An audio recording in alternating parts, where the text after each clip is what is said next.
Guys, there's something that has been bothering me. I was talking to a school owner in Nigeria, and that person was referring to something that happened in their school. And it got me thinking, while I was growing up in Nigeria, I remember that people who were defaulting, who were not able to pay their school fees, their tuition on time, were actually punished. Yes, the children were punished.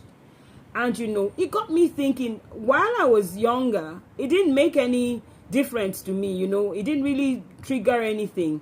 But I began to think, if you are a school owner, if you are a school board member, if you are a proprietor, if you're a vice chancellor, why is it that we think it's okay to embarrass, to punish a child for fees that are not paid? They are not the ones who are paying the fees. They are not the ones who should be punished. The parents should be contacted, not the children. That is one. There's also the thing, there's also the way we carry on, that when a child comes late to school, especially in secondary school in Nigeria, in Africa, you see a lot of punishments, floggings, all kinds of things being done to the child in question. Most of the time, the children, the pupils, the students are not the ones who are responsible for the time that they arrive in school. Why don't we learn? Why don't we take a leaf from what we see being done in other countries? Why not call the parents? At least, if the child left home early and they went somewhere else, then you'd be able to situate what the problem is. Why flog the child? Why punish the child? Why is it the child's responsibility that they have come late?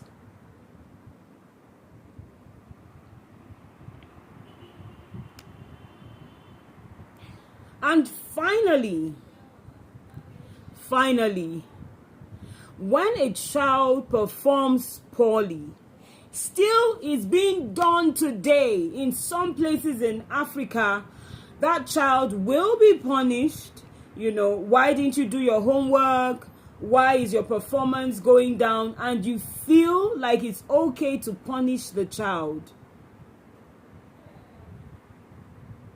This is a very huge conversation. It's not okay to punish a child because they are not doing well in class. Many times they are going through something or the other, or they are just not suited for those subjects in question, or maybe they shouldn't be in school. Yes, you heard me right. Maybe they shouldn't be in that kind of school. Maybe they should be in other institutions. This is 2025. There are many options to education. We're not talking about stark illiteracy. As soon as a child learns how to properly read and write, and they're able to calculate figures, then I think, in my small and humble opinion, I think that the child should be given a freedom to be able to choose what works for them.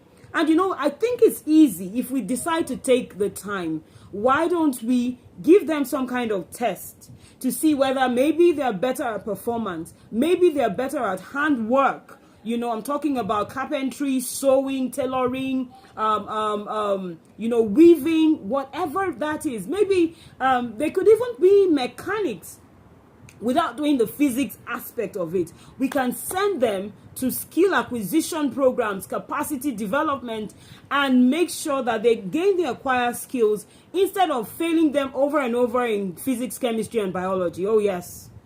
This is 2025. There is AI.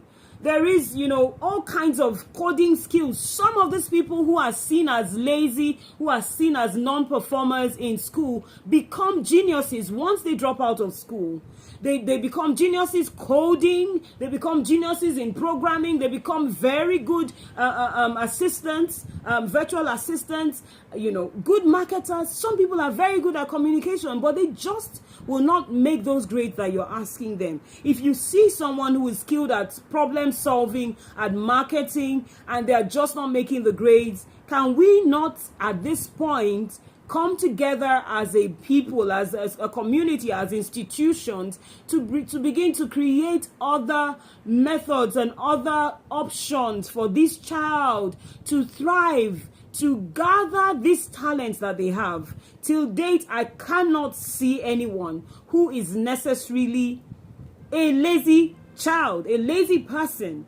That child is playing computers all day, he's playing with their computer games, is watching television. Do you know that in this day and age, do you realize in this day and age that those things can be turned to very well-paying professions?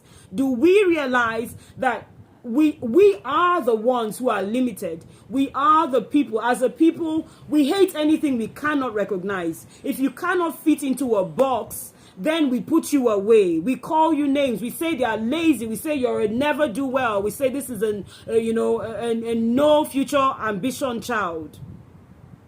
Because you cannot understand, this child prefers to play ball, play soccer. He wants to play basketball instead of being in physics class. And you begin to talk down on him. Do you realize how much he will pay if he's allowed to thrive and maybe join the NBA?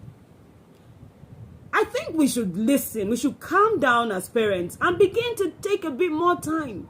Yes, the fault is ours as parents. The fault is ours as educators.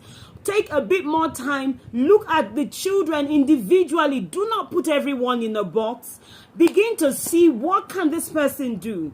They don't like to socialize. Then it could be that their profession is one where they can lock themselves and perform wonders.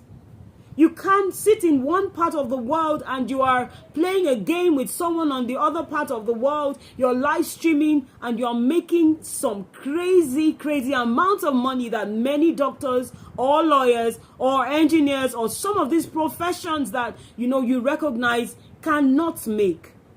There is a second part of this video. Until I see you, please let us make sense. Let us have sense. Let us make it make sense. Until we see each other very soon, don't do what you wouldn't tell me. I remain Naija Duchess. I am Petra Chibuzo. See you soon. God bless you. Bye-bye.